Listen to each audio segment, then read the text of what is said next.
everyone, and welcome to Knights of History.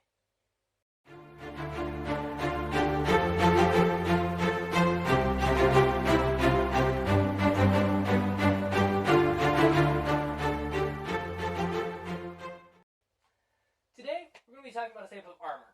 Armor has been used for a long time through a lot of periods of history to protect people. And when we think of the medieval period and armor, we tend to think of full plate armor that would protect the wearer head to toe in steel that would protect them from all sorts of weapons. But that was in the later medieval period. What did people wear most of the time? And the answer to that is Gambeson.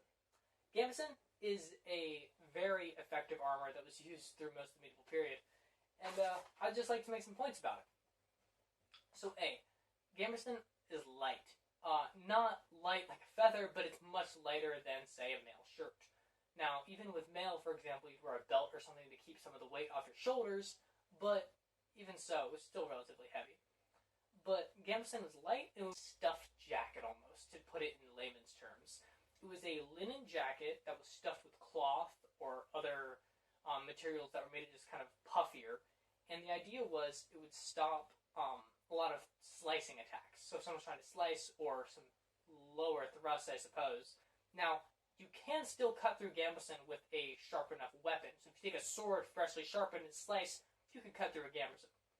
But it's important to note that not every weapon in the medieval period was razor sharp.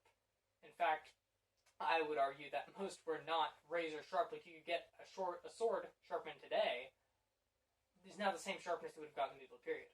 Now, they were still sharp, and that's important, but if you use a sword even just a few times, it's going to lose a little bit of that edge, and that will protect the wearer, who's more likely to get attacked by a sword, if there was, well, not attacked by a sword, so someone's using a sword against them. Slice through their shoulder, instead of going through their shoulder, it might just dislocate their collarbone, which doesn't sound very comfortable, but that's better than losing an arm, and will let you survive still.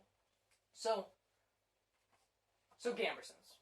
Some other things that they protected wearers from were lower poundage bows. Now, when I say lower poundage, I mean generally, I want to say under 70 pounds is lower poundage. Now, most medieval bows were higher than that, like a hunting bow or such. But if there was a lower poundage bow, it could protect the wearer decently.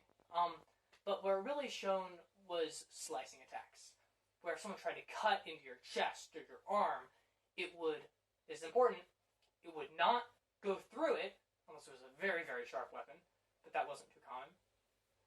But it would still, you would take all that force, the brunt force of the impact would still hit, let's say, your shoulder. Hitting your shoulder, it would still dislocate a bone maybe, or hurt, it would still hurt really bad, but getting sliced across the chest and having pain is much better than getting sliced across the chest and dying. So, Gambeson was worn through most of the medieval period, even into the late period. It wasn't worn under full plate armor per se. There were different things they would wear into that, but these Gambesons were very common, and most soldiers could afford them. And because they were so cheap, they're just made out of linen and cloth, most people could afford them, and they were very protective armor that were used for a long time. Now, they weren't so effective against thrusts. If you had, say, a spear, you could thrust through a Gambeson and get a decent chunk into someone's body if you tried to thrust it through. So not the most effective against, say, spear thrusts.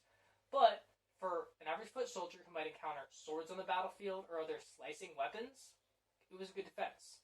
Now, take something like an axe, maybe, or something else that was small and sharp and had a lot of force, you can still kill someone with brute force.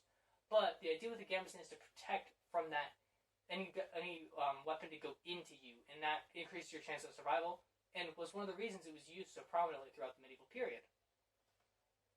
So those were just a few points I wanted to make on Gambeson. Nothing really long or lengthy, just to talk about that this is an armor that existed. So that's it for today, guys. I hope you enjoyed today's episode of Knights of History, and I hope to see you all in the next one. Have a good day.